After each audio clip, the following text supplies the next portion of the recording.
Today's episode of The Overwhelmed Brain is brought to you by a company that caters to your listening preferences. I'm talking about Audible. Head over to audible.com/brain and get your free book and a 30-day trial membership today.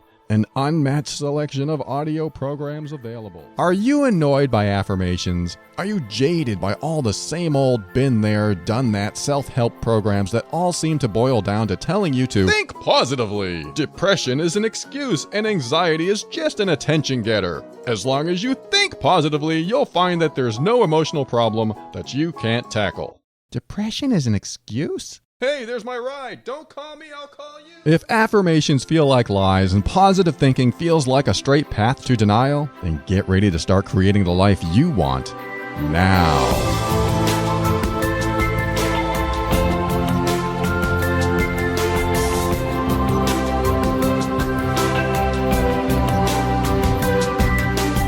Hello, this is Paul Coliani, personal empowerment coach and host of The Overwhelmed Brain, and this is the personal growth show for the critical thinker. On every episode, we'll talk about practical, down-to-earth steps to help you improve your mood and keep you sane in this powerful journey we call life.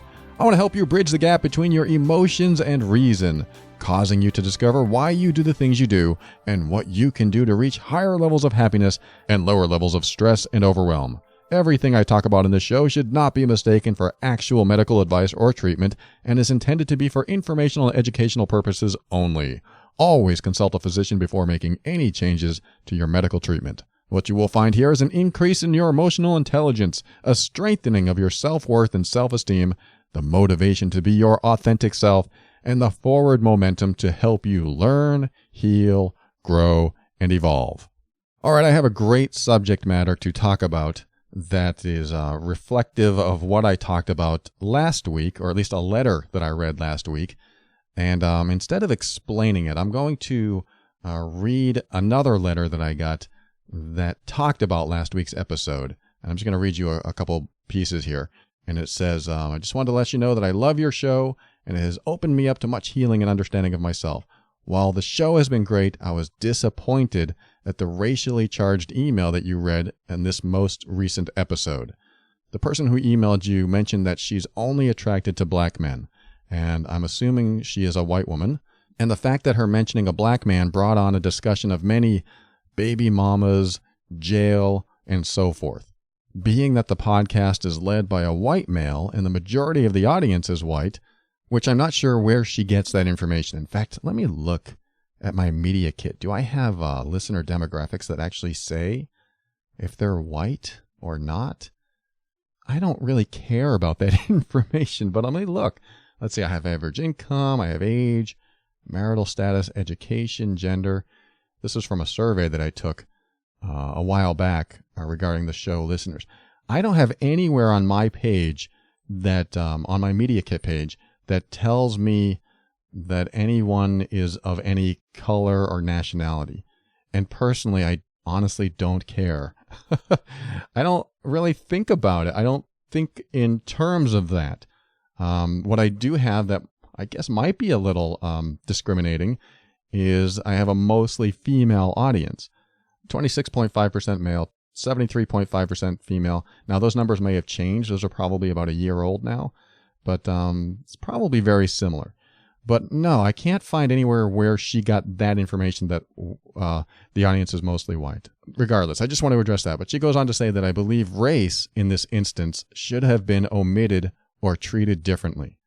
She goes, I'm not blaming you for the email that was sent to you, and I understand these things can be tricky to deal with, but I wanted to point it out because while it wasn't anything overtly inappropriate, it didn't sit well with me, and it actually made me painfully aware of the demographic of your listeners. She goes on to say, but it also motivated me even more to bring this topic up to you, and maybe so that one day you might have a teaching moment for your listeners on treating minorities as others, and assuming Anglo-Saxon heteronormative reality is the only legitimate one. I know this sounds like a lot of rambling. I'm having a hard time collecting my thoughts and expressing in an understandable way why this is problematic for me. But I hope you can understand, and I don't blame you for this. It's just an overlooked aspect of the podcast, which could make more people of color like me feel more included and understood. thank you so much, Michelle. She wrote to me, she checked, said, yes, you can use my name on the air, so I'm going to use her name, Michelle. I appreciate you for sharing this. And as always, if there's any type of controversy or negative aspect of the show that someone mentions, like a negative review, or in this case, hey, why are you being insensitive here? I mean, that's the message I'm getting. I want to know about it, and I want to address it on the air as fast as possible. And I did write back to her, and I thanked her for expressing this. And absolutely, if she heard me this way, someone else did too. So if you're listening and you were offended by the last episode where I read a letter that said the words baby mama and jail and other things, if that at all offended you, I apologize. I'm not going to make excuses, but I will tell you why I said some of the things I said. First of all, I read the letter pretty much as is, with omissions as always, just to keep any personal information out. And that was the language the letter writer, Sandy, used. Now, if you've ever coached with me, or if you understand how I do this show, when someone writes to me or someone coaches directly with me, I will often use their language to communicate back with them. And that is an important point. It doesn't necessarily mean that I agree or that that's how I talk, but I will absolutely use their language so that it helps them relate and think in a way that they already think. For instance, Michelle's like, you're using the term baby mama. And I think I did use that term, like baby mama number 1, baby mama number 2. And to her, it sounded like that's how I talk. Like, you got some guy out there who's got several baby mamas. I don't know if you've ever heard this show, but that's not necessarily how I talk. I don't even like the term baby mama, quite honestly, because it does diminish the person that's being referenced, in the sense that there's a real woman out there with real emotions who probably believed she was in a real relationship that was going to last, and she's creating a life with this person. And now some guy out there just said, yeah, that's my baby mama. It depersonalizes the woman. It de-identifies the woman as being a real person with real feelings. And I wanted to address this right up front, because there are things that I might say on the air sometimes that are really focused on the person who wrote the letter, even though what I'm talking about and maybe what I'm teaching at the time will affect hundreds or thousands of other people.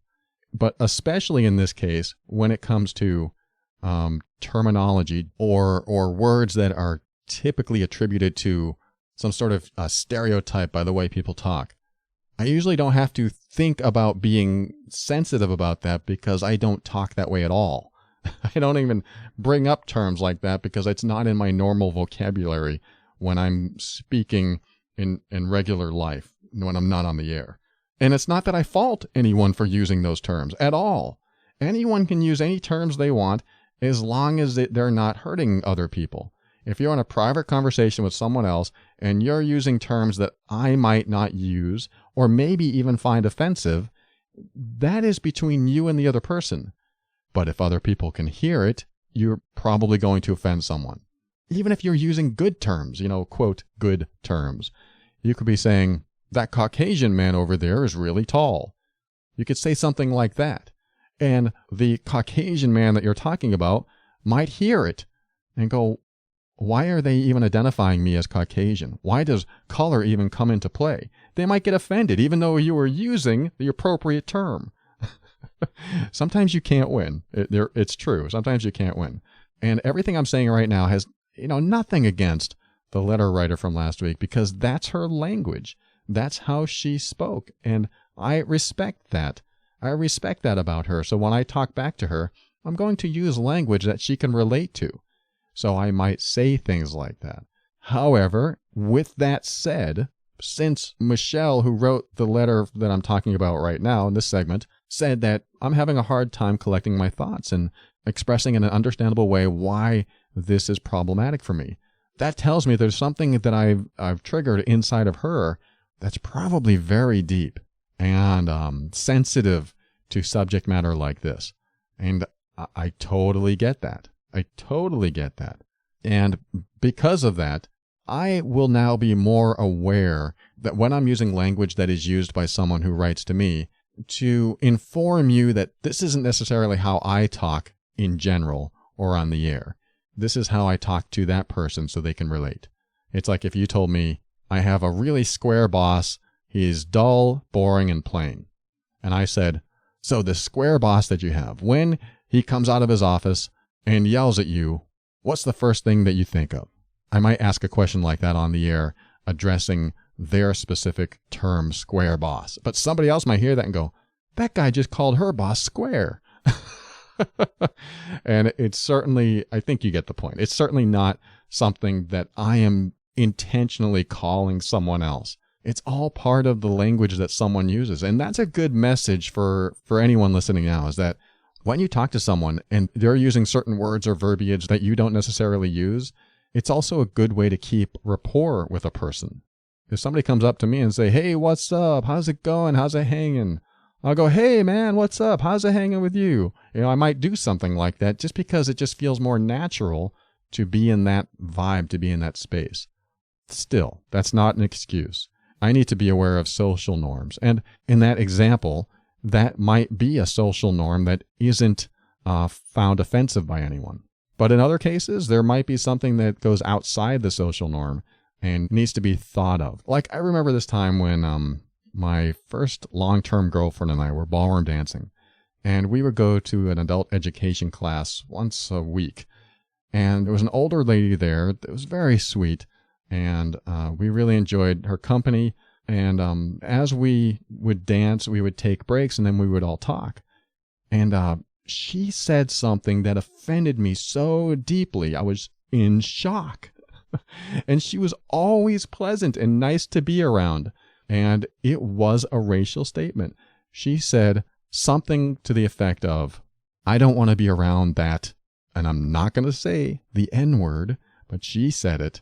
And my girlfriend and I were in shock. We were like, what?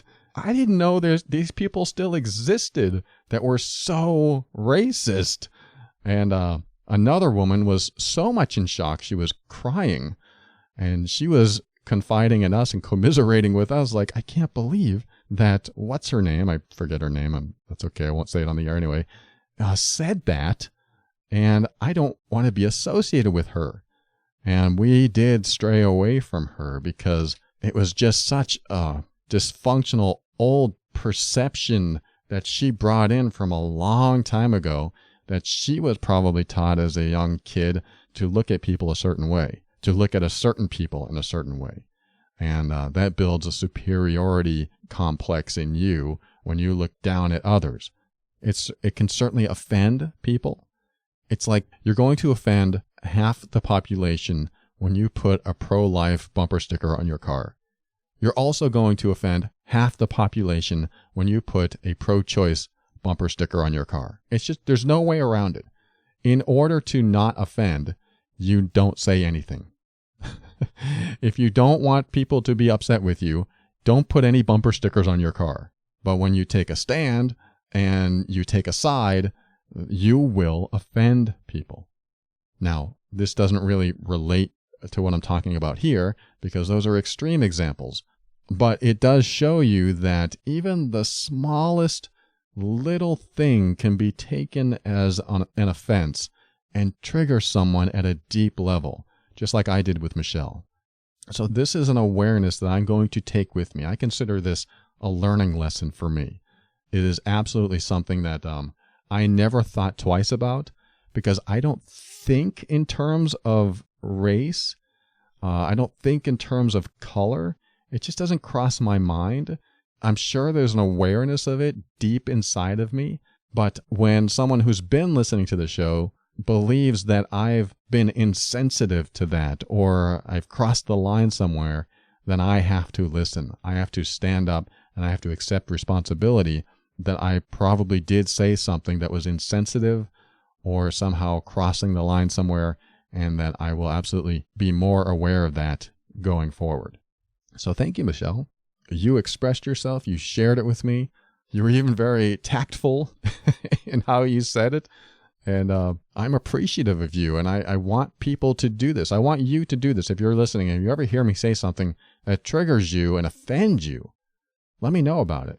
Because I cannot come on the air and tell you, I'm perfect. I'm over every single dysfunction that I've ever had in my life. I mean, that's what this show is all about, is discovering what dysfunctions or old beliefs or old patterns or old perceptions are still prevalent or still hidden. Not only prevalent, but hidden deep inside of you. If there's something still way in there that comes out, and maybe it's in language or behavior, when it comes out and somebody recognizes it and they go, what are you doing? And you go, what do you mean, what am I doing? That's terribly offensive. And you go, what? How is it offensive? You don't even know. You don't know it's there. So it's helpful to have people to express that to you. And don't take offense to what they say about what they see. Because if they see it, someone else does too. And I think that's vital to hold on to and understand about yourself, and for you to be open. And even if you feel a little offended by what they're noticing about you, it's an opportunity for you to go inside and go, do I have any old programs running that believe that? Is what they're saying true in any respect? Do I need to explore this in myself? And that's what I did today, as I explored what Michelle wrote to me, and I explored that about myself to find out, is there anything still there? And it was a perfect opportunity for any healing, learning, growing, and evolving. Because when that stops, then what's left? So thank you, Michelle, and thank you, Sandy, last week for just being open with your situation too. Because you have a right to express yourself in the way that you express yourself. Not everyone's going to agree, but that's just the way it goes, and you find this stuff out as you go along. So that's it for this segment. Thanks for listening. We'll be right back with Ask Paul right after this.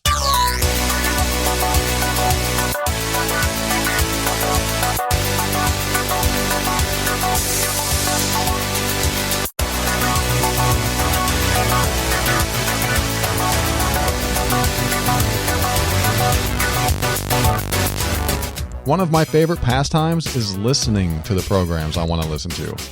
I remember I used to drive an hour and a half to work and an hour and a half back. I did that for about 4 years. I did all I could to find radio shows that would either educate or entertain me, but my selection was really non-existent. And then I bought my first book on CD. It was a Star Wars novel called Rogue Planet. I listened to that story 2 or 3 times in just a few days. I loved it. Now we have the internet, and I can download stories like that to my phone. In fact, out of curiosity, I looked up Rogue Planet in Audible, and it was available. I'm thinking about taking that trip into the Star Wars universe once again, except this time, I won't need to swap out multiple CDs to hear one story. I just had a show recently on how we can use our brain in ways that actually makes us smarter and more creative. I truly believe that listening to audio not only helps us utilize the auditory processing area of our brain, but also the visual processing center of our brain too, because we're imagining the visuals of the story as it unfolds before us. I'm not saying that every book lends itself to that, but processing auditorily while creating in your mind visually is an excellent way to light up that creative spark in you. So maybe you can tell me, are you a more creative person when you're listening and creating images in your mind? Well, you can practice. Go to audible.com/brain. That's AUDIBLE.com. And make sure to use the /brain, because Audible will give you a 30-day trial along with a free book. And I just found out that Audible actually gives you a free book every month and unlimited access to channels content. I didn't realize that until now, so that's very cool. So I wonder what you're into. Is it science fiction? Or maybe nonfiction, which both sometimes cross paths quite often? Or maybe you're into autobiographies? I recently found out a little bit more on Martin Luther King Jr., and I was enthralled. His story is just incredible. I might have to download the MLK Jr. autobiography read by LeVar Burton. You know, that engineer guy on Star Trek. Check it out yourself. Go to audible.com/brain and download the title you want and start listening right away. Audiobooks, original audio shows, news, comedy, broadcasters, entertainers, magazines, newspaper publishers.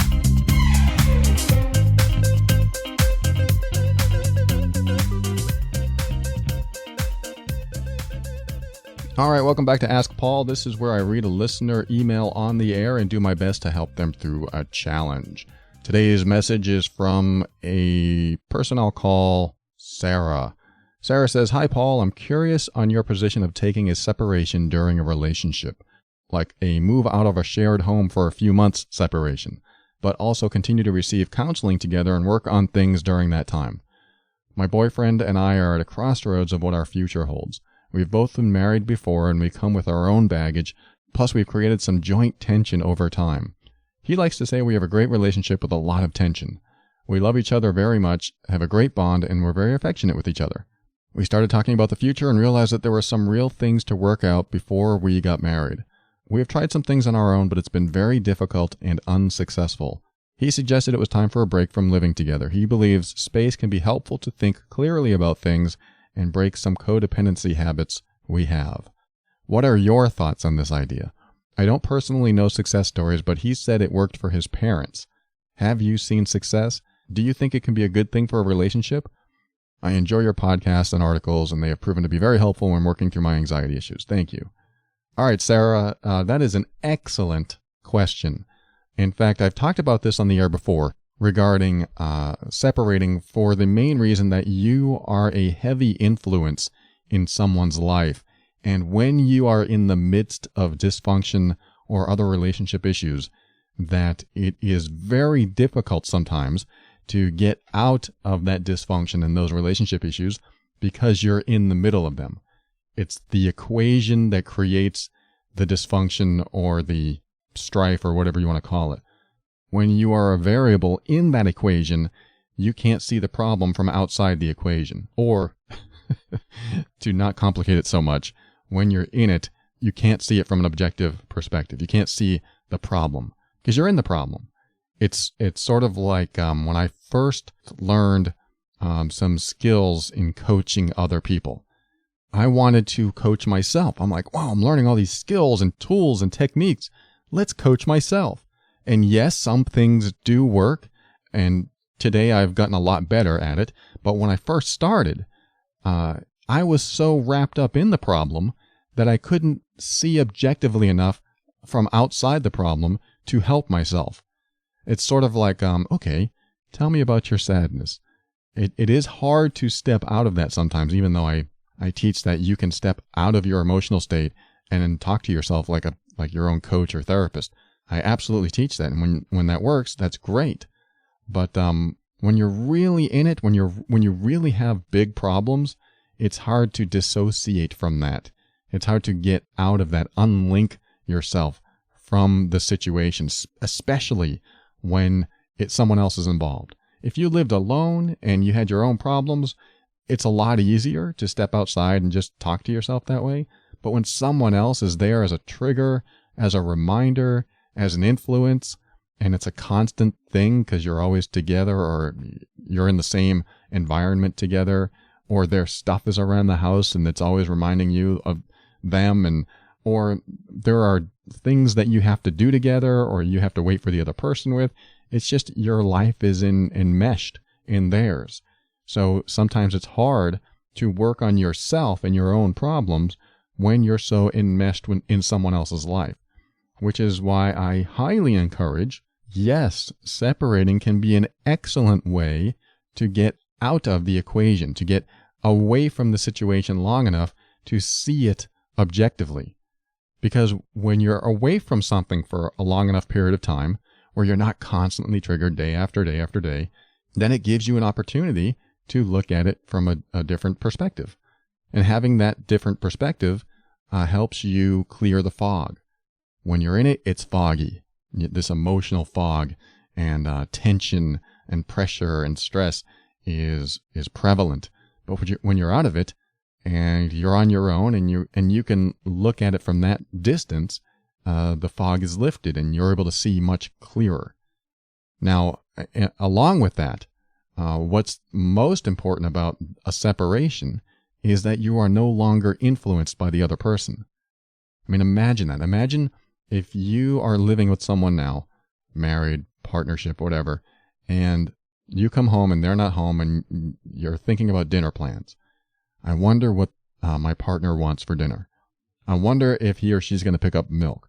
I wonder if we're going to watch that TV show tonight. I mean, almost every thought you have involves your partner in some way. And your mind just gets wired to involve the other person. It becomes natural. So even when it comes to things like helping yourself, personal growth, working on your emotions, working on your issues, the other person's still in your mind, which means he or she's still in your thought processes. So everything you process in your mind includes them in some way. And when that happens, and you reach a point where you can't get past a problem in your relationship, then you're stuck because you can't think outside of that box that you're thinking in now because they're in it. So how do I think differently? You take yourself out of the environment, out of the situation, and you're able to think differently. Now, here's a reality check. The reality check is that once you are separated, whether that's voluntarily and we say, okay, let's just take some time apart and then work on ourselves, and then we can bring a new improved self into the relationship and really go forward because we still love each other. I mean, that's the only way this is going to work anyway. If you don't have any feelings for each other, then separating probably won't rekindle those feelings. It could, but usually if the love has diminished to the point where you just want to get away from each other, then there's not much left to work on. It is possible. I'm not excluding it, but it is harder once you've reached that point. But if you're still in love with each other or really love each other enough to just make this work somehow, some way, then yes, separating is a good way to work on yourself, improve yourself, and bring a new improved you back. But the reality check is that you could be separated and realize that you're happier without that person in your life. That is a possibility. But I think it's important to have that option on the table.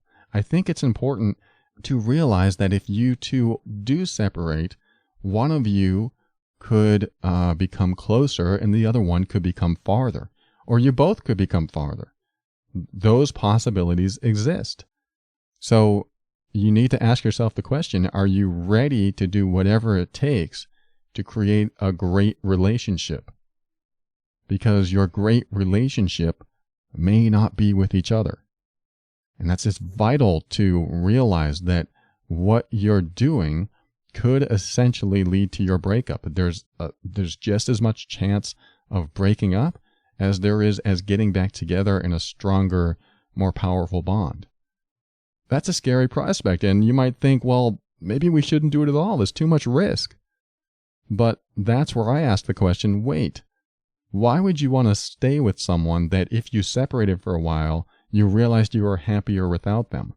That means when you're with each other, there's some sort of repressed unhappiness that isn't brought to the surface and talked about. If that repressed unhappiness stays in the relationship, sure, one of you might be happy and in love, but the other person might be suffering. And holding that in, that repressed unhappiness, gets worse and worse and worse over time, and eventually it'll become stale and the love will be gone, and there could be no chance that you two get back together because the love is gone. Which is why I think it's good to get to a point where you're both healthy enough in a good enough space to separate, consider everything, work on yourself, work on your own emotional triggers, work on your own healing, and then see each other maybe every now and then or more, but be in a place in yourself where you have your own time to think, your own space to think. All of this is very important because a relationship only works when two people bring the best version of themselves into it. If you bring the baggage, like you're saying, Sarah, then you have to deal not only with your baggage, but his baggage that might trigger more of your baggage and vice versa. And it just continues in this vicious loop over and over again. until you just can't stand each other, and then you split forever. So if you want this to work, separation is a good idea. I mean, if he suggested that separation is a good idea because his parents did it and that actually helped them, he might have a similar thought process, that we take time to ourselves, work on ourselves, and then come back together as new people. Now, I would establish ground rules because you don't want a misunderstanding. If you both separate and you feel like, okay, now that we're separate, we can work on ourselves, and he goes off and starts dating other people, that may not be part of your ground rules. That may not be part of your idea of building a healthier me. Because if you're going to separate and then go see other people, I mean, that can work if you both agree to it. I have no problem with that if you're both in agreement with it, because sometimes it takes other people to give you an opportunity to reflect on what you already have. So if he's dating and you're dating and you come back and you go, wow, I have this great relationship, and that person I just dated doesn't compare, that could happen. That's if you go that route. I think it's a little risky to go that route because you introduce new elements into the reconciliation of you two. I mean, because you could fall for someone else, which still could be a good thing overall in the bigger picture, because if you're not in love with the person you're with and you fall for someone else and they have more of the characteristics that you want in your life and more maybe alignment with your values and they honor your boundaries and all that stuff, that could work out even better. But is the relationship you're in good enough to work on so diligently where you don't date other people? So dating other people, let me just say this, is an element that if you choose to include that, will stir the pot some more. That will throw some more randomness into what you get back when you get back together. Personally, a personal opinion, not a professional opinion, my personal opinion is it's a bad idea to date while you're separated if you're working on your relationship. My professional opinion is that if you are in agreement that you both can date while you're separated, it can work, but you have just as an equal chance of not getting back together as you do getting back together. You just have to be aware of these elements and set those ground rules so that when you are separated, that nobody comes back with these bad feelings and they go, what? You did that? What? I didn't. And it really gets tricky from there. And then you're holding a grudge or resentment. And then when you get back together, that's a whole new load of baggage, I guess you could call it. So there's that. But the point is, when you're separated, you're going to have just as much opportunity as growing and bonding closer as you could grow apart. And that just needs to be an awareness for you. And both options are good, believe it or not. Because if you separate and you grow apart, that's probably what would happen if you stayed together anyway. That's a slight stretch on my part, but I've seen this where people have separated and they've grown together and they've bonded and they've come back together as a new couple. But I've also seen that, oh, we're separated and I'm happier. Oh, I'm happier too. And then they drift apart and it still works out better because the compatibility just wasn't there, or at least not fully. And that's just it. You know, you can be in love and happy and so connected to another person, and they could feel the same way about you, but there can still be compatibility issues. When I was married and the problems in our relationship weren't so prevalent, there were still compatibility issues that bothered me, and I'm sure bothered her too. And as the relationship grew on and the issues came up, the incompatibility became more and more prevalent, and we eventually split and divorced. Now, what's interesting is that my wife and I did exactly what you're talking about. She separated and went to find her passion for life again and figure her life out with the full intention of getting back together with me. So she moved out. I stayed where I was, and it was going to be about 10 months before we get back together. Huge amount of time. But we just wanted to make this work. But after several months of us being apart, the thing I just described, where I fell more in love with her and was more connected with her than anything, and was getting over my judgment issues and was doing a lot of self-healing, she was growing farther and farther apart with me. But it wasn't because she was falling out of love with me. It was because she already fell out of love. She already distanced herself while we were together. It had already happened. And that's the main component of what caused us to never get back together, is that it was already too late while we were together. So that is something else to consider, is that for one of you, it may already be too late. Now, from your letter, you say we both love each other and we have a great relationship. If that's the case, then this separation should only strengthen it. I'm not saying it will. I still believe you have just as much chance of getting back together and making the strongest relationship you've ever had as you do drifting apart. But the risk is always worth it, because you find out where you are. You find out where they are, where you are, in terms of the relationship. You find out where you are in terms of wanting to be with him, and he finds out where he is in terms of wanting to be with you. And if one or both of you don't want to be with the other, then that's what was going to happen anyway. Am I 100% right about that? Honestly, it doesn't matter, because if the relationship can't survive a voluntary separation to work on each other so you can get back together, then it probably wouldn't be able to survive other things, because there was already some sort of emotional instability of some sort. So in a nutshell, I highly encourage a separation when you've reached a standstill. When you're trying and all it feels like is you're butting heads and you're walking around in the same groove over and over again, not getting anywhere. It's like a groove in a record that never ends. It just keeps going and going and going, and you can't get past it. How do you get past it? You gotta do something radical. You gotta maybe separate and then understand yourself better without that cloudiness of what the relationship was. Because it absolutely can work, or it can absolutely give you a reality check that it wasn't meant to be. So my answer to you is yes, this can work, and in many cases when it does work and the couple stays together, it's a lot stronger. And in some cases, there's a realization that happens and you go, oh, this wasn't meant to be, because now I am happier without you. And if that realization comes up, then better to know that and do something about it in yourself than to go back into it and pretend nothing's wrong. That's my opinion. I hope this helps you, Sarah. Thank you so much for writing. And let me see if I can fit another quick one in. I think I have time.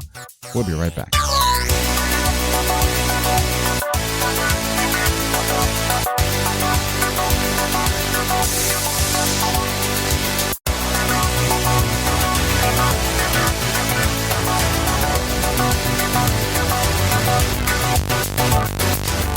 Welcome back. Let's try Ask Paul again, number 2. I'm not going to read you the whole email because it's a little long, but she basically asks about birth order and how that changes your life in ways like how does it, like she asks, how does birth order affect how we see ourselves relative to others? And that's kind of an ambiguous question, but I'm going to do my best to answer it.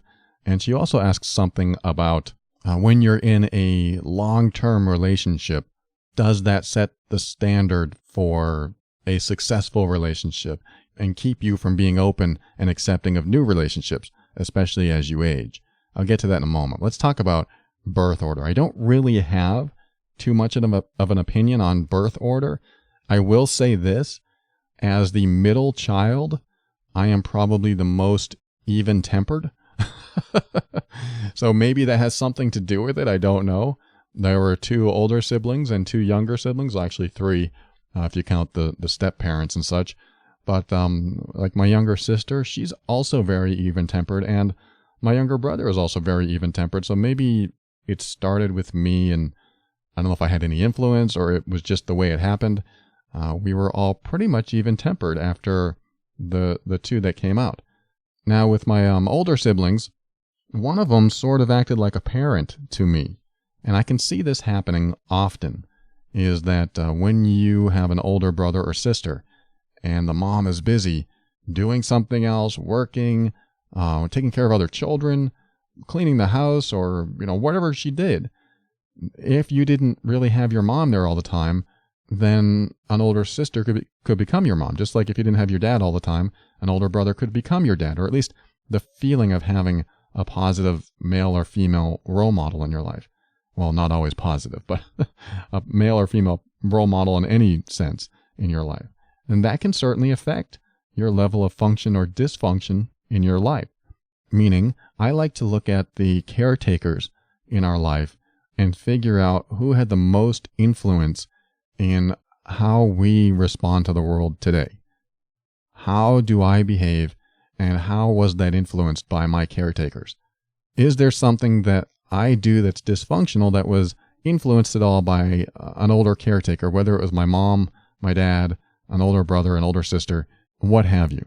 Because when we're growing up, what we're doing is looking for guidance and nurturing and support. And sometimes the older people in our life are the ones that do that for us, and they're not always our parents. So that's just a perspective, an observation that you can go, my oldest sister really had a big influence on my life, and she helped me cope. She did this, she did that. Or maybe she gave me a lot of things to be scared about. Maybe there was a lot of triggers that were developed because of that relationship. Or whatever. There's a lot that could have gone on. But I like to look at birth order as a way to look at your own life and go, was I affected by any of the people that were older than me? Was I affected in any way by my older brothers and sisters? Did they have an effect on the way I look at life, the way I live my life? And if that's the case, do I need to do anything about it? And sometimes you don't. Sometimes it's just what it was. You have brothers and sisters, you fought, maybe you loved them, maybe you didn't. Maybe things were great, maybe they weren't. Typically, from what I've seen, brothers and sisters, older, younger, aren't as impactful in your life when it comes to how you live your life. Sometimes they are, but typically our parents are the ones that we look to for that role modeling. But when our parents aren't there and another person steps in as that role model, it can have almost as much, if not just as much, impact in our life. So if you have any older brothers and sisters, you can go, were they a role model for me in any way? Do I do things today that maybe I learned from them? Like, for example, one of my sisters chews the skin around her cuticles. And she did that when I was very young. And I saw that one day and I was like, I wonder what she's doing. So I would look for skin around my cuticles and start chewing them. Fast forward 10 years, I've got gnarly hands and, they're cracking and bleeding because I just picked this up. She acted as a role model in some way. And I picked it up because it was a stress habit, a coping mechanism for her. So it took me a while to stop chewing the skin around my fingers. It really made my hands look terrible. I think I told this story before. I would put iodine on my skin and put Band-Aids over the iodine. And whenever I'd reach my hand up and start chewing, I would taste the iodine and go, blah. And that did curb me from that habit. I'm not suggesting that you do this, but for me, it worked. But that is something that I picked up from an older sibling. I don't blame her for that. I just saw it and picked it up. I think that that's what happens is when you're in a family, regardless of your birth order, you pick up certain habits, certain behaviors, and then you bring them into your life and they become a part of you. And then you might even forget where you picked it up. But when I look back and think about my sisters and my brothers, what do I do that's very similar to what they did or what rubbed off on me from them? And things like that pop up.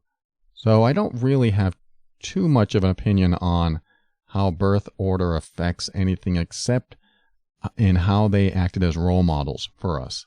And also how they acted as rule makers too, as far as disciplining and bullying and other things like that really could have affected us. But what happens is that when you're around people for a long time, they rub off on you anyway. And that could be friends, family, coworkers, anyone in your life that eventually rubs off on you and creates some sort of behavior. But it typically happens when you're younger.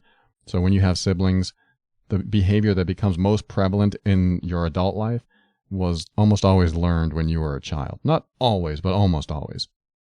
So there's my thought on that. I don't know if that helps you, but that's my thought on birth order. Maybe I'll read about it someday and study about it one day and form an opinion, but that's all I have for now. Now, the second part of this question has to do with being in a long-term relationship. She said she was in a long-term relationship with a narcissist. They broke up, and now they get along well. But she has this weird standard about what a successful relationship means. Well, there's two things I have to say about that.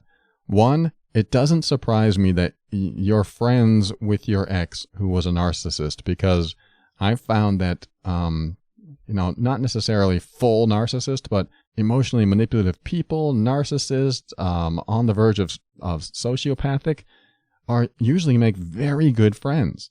They like to hang out, you laugh, you talk, everything's good. But a lot of the times make terrible romantic partners. They don't stay faithful, they lie, they toy with your emotions, they abuse. I've seen that over and over again, but they make great friends. This is why it's sometimes hard to get out of an emotionally abusive relationship, because all your friends don't believe what they hear that you're saying about the person. What? Bill's like that? That's not true. You're the one that must be crazy. I mean, I hear that kind of stuff. It's like, I don't see that in Bill or Jennifer or whatever their name is. I don't see that at all. That's because in a relationship, they are totally different than they are in a friendship. So it doesn't surprise me that you can become friends, because they're fun to be around. They're friendly. They're generous sometimes and accommodating, and they just seem to have all the right qualities. But as soon as you get into a romantic relationship, that doesn't turn out so well. And there's a lot of pain, and there's a lot of turmoil, and you're looking for an exit, and you can't figure out what went wrong. Just the way it is. I've seen it over and over again, unfortunately. So there's that. Now, the second part of your question has to do with maybe standardizing what a long, successful relationship is.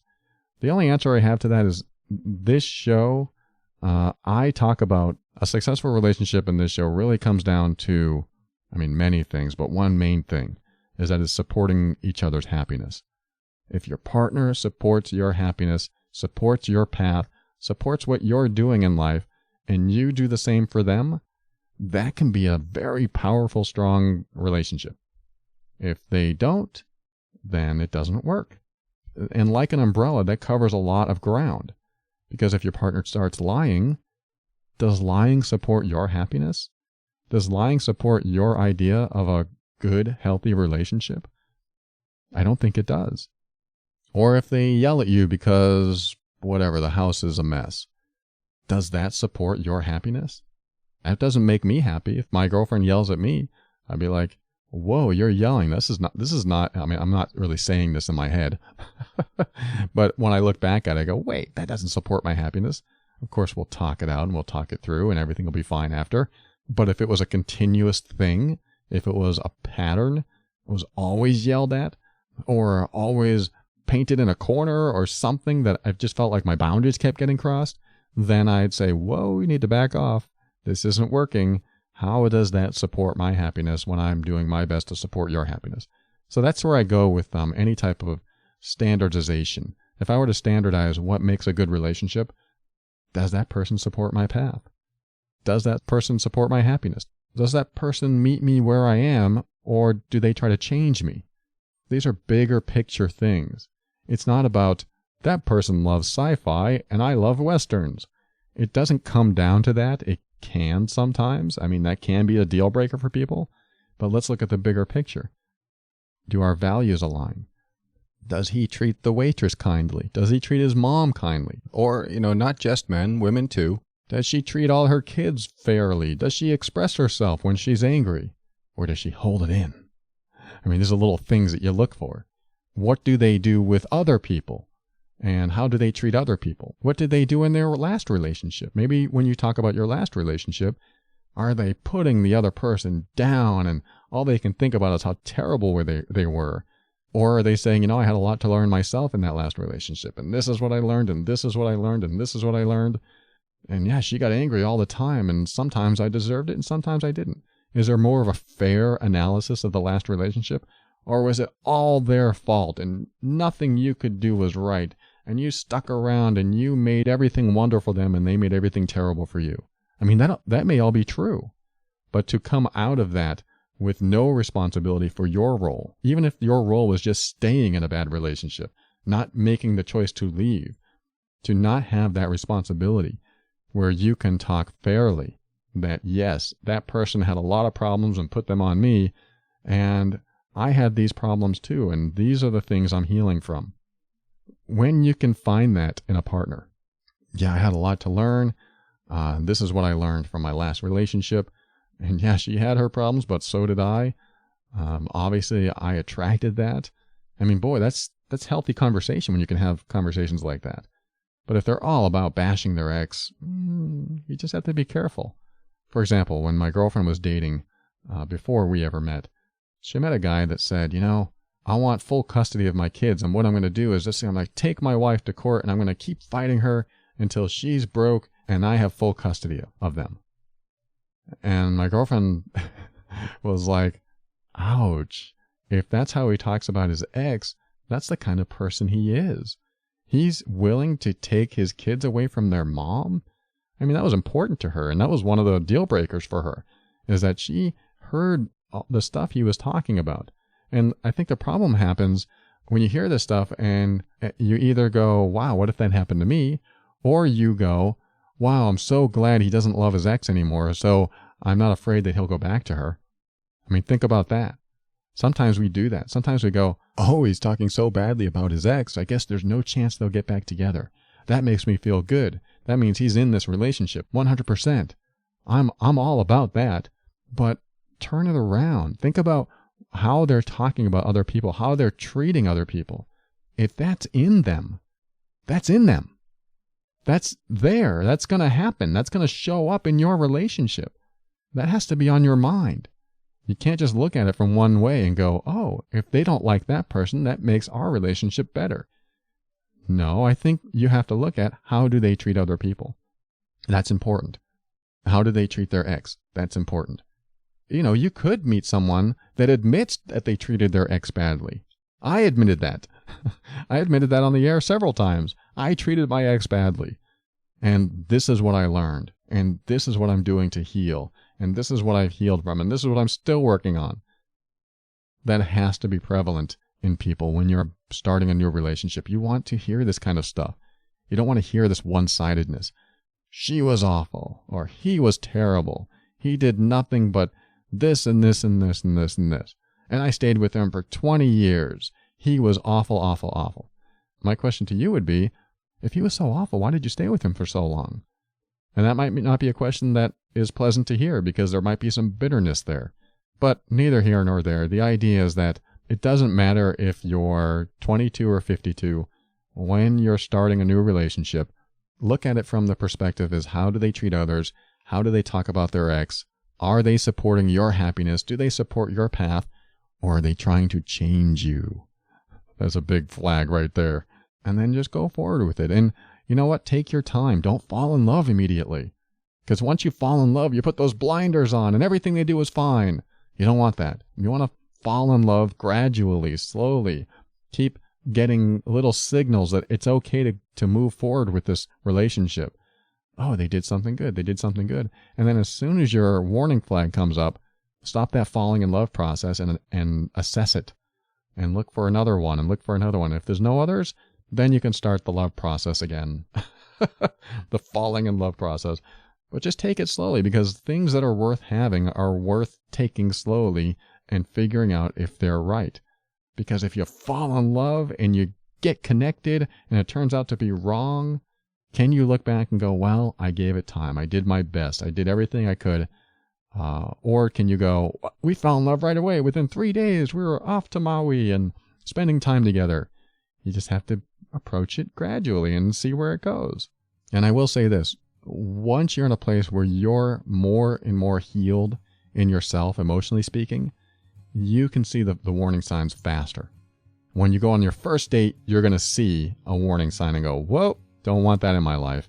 Because it won't come from a place of desperation. It'll come from a place of, I honor myself and I'll only let certain people in my life. you're either going to gain my trust or you're not. You become more aware and you're attracted to less dysfunctional people. When you're healed inside, you're going to be attracted to less dysfunctional people. So work on yourself, heal yourself, keep moving in that direction, and then take everything else I said and bring that into your upcoming relationships too. So thanks for writing. I didn't even give you a name because you put no name. So I'm going to call you No Name. Thanks for writing. And thanks for listening to another episode. We'll be right back. I'm going to close the show, say some final words, and then we'll talk again next week. Be right back.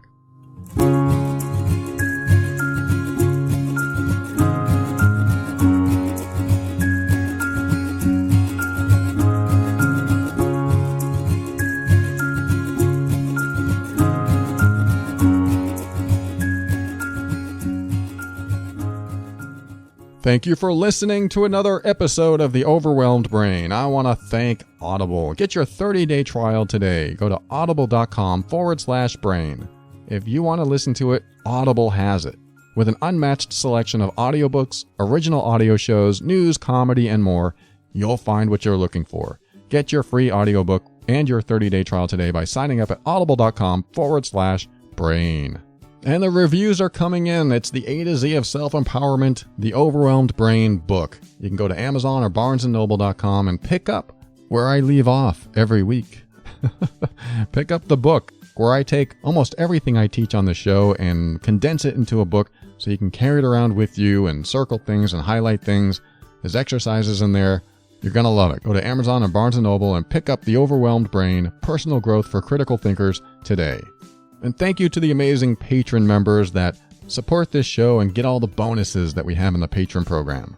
If you're interested yourself in those bonuses, go to patron.theoverwhelmedbrain.com. And finally, thank you to Kevin MacLeod of Incompetech.com for some of the music transitions in The Overwhelmed Brain. And to close the show, I want to share with you my political views. No, I'm kidding. But I do have a political comment to make because the presidential inauguration in the U.S. Happened today. And all I want to say is this. Let's hope that Donald Trump is a great president and that not only does he listen to his supporters, but he also listens to his non-supporters. That's my hope. Because if that happens, if he listens to both sides and can make a decision from there, then maybe this country will be great. I don't think it's not great, but let's keep it great. Let's hope Donald Trump can keep it great. That's all I have to say about the presidential inauguration today, except one more thing. I'll say one more thing. And it's this. If you are worried about what might happen because someone is in charge of the country, if you're in the U.S., or even if you're not in the U.S., I mean, he's going to be talking with all the other countries too. But if you're at all worried, at least save your worry until it's real. This is something that I've seen over and over again, that, Donald Trump's going to do this and he's going to repeal healthcare and he's going to bring back Roe versus Wade. And I see all these arguments, and there's a lot of real fear that a lot of people have, but let's not go there until we're there. Even today, after the first steps to repealing healthcare took place, it still hasn't affected most people here and now. Maybe by the time you hear this, it might have, but as of this recording, on Friday, January 20th, 2017, the first steps have been taken, but I'm still here. I'm still paying what I did for healthcare before, so really there's nothing to worry about today. That doesn't mean I shouldn't take action. That doesn't mean that I shouldn't write to my congressman or whatever I feel the need to do. But it just means it hasn't happened today. There's a process going on. There's always a process of something going on. But until it comes to fruition, do your best to save your worry or bad feelings until it actually affects you. Again, it doesn't mean if you really want to take action that you don't take action, because that kind of stuff can inspire people to take action. And if you really are worried, then do what you can to take action. But if you know you're not going to do anything, if you know you're not going to picket or write to your congressman or do something that gets the word out there in other ways, but until it affects you, don't be affected. I know that's hard. I know, because there's a lot of worries today, and you don't know what's going to happen. And this could be with any president, really. Any president that went into office, you have no idea what's going to happen. You just hope that they do the right thing for everyone. Which is why I go back. Don't only listen to your supporters, listen to your non-supporters too. Because I think that's what a good president will do. And then he can make decisions based on the data and the opinions of everyone. And if you're worried about anything, yes, there's a time to worry. I can't believe I'm saying this. But there is a time to worry. There is a time to feel anxiety. But don't let it happen until it's really real. When it's in your face and you now have no choice. Hope that makes sense. I hope that doesn't piss anyone off. Because talking about political stuff can be very hairy nowadays, especially. But it's a good idea to remind yourself, hey, today is today, tomorrow is tomorrow. Today I'm enjoying time with my kids, with my mom, with my partner, with myself. I can enjoy this day. I can choose to enjoy it. And if that happens tomorrow, then I'll deal with it then. It's all part of the anti-anxiety process, where you're worried about something that may or may not happen. Well, you might say, I'm worried about something that I know will happen. Yes, but it's not happening right now unless it is. Right now, I'm talking. You're not listening to the news, you're listening to me. Now, you might have the news on in another room, but still, it's not happening until it's happening. You remember when 9/11 happened, right? September 11th, 2001.